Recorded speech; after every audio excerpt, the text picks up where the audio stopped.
Sa larong palo sebo, ano ang dapat ilagay sa pole o kawayan para mahirap akyatin? Flag. Flag. Hindi! Hindi mo tinapos yung tanong! Para mahirap akyatin, lalagyan mo ng flag. Para mahirap umakyat. Yun ang tanong. So, sabi ni Hapray sa flag. Nandiyan ba yung flag? Ay! Mantika. Baka ganyan. Mantika, yung madudulas. Mantika. Putik. Putik. Nandiyan ba si putik? Powder.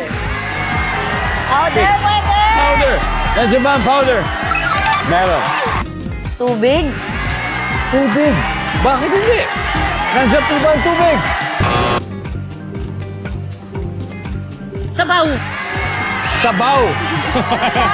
Sabaw. Sabaw ng ano? Bulalo? Mas malamis yun. Pwede, di ba? Sa mantika. Kasi utak, pag natunaw na, Pag nandiyan na. natunaw na, madulas talaga yan. Nandyan ba ang sabaw? Wala. Hirap. Tubig. Sa tingin ko, grasa. Grasa. Sa akin, blade. Ha? Blade. Blade. Oo, ewan ko lang kung matayo mano. Wala na talaga aakit yun kung Aakyat blade. doon. Sa tingin ko, grasa. Alright, doon sila sa grasa. Pag tama po sila rito, magkakapuntos na sila. Nandyan po ba ang grasa?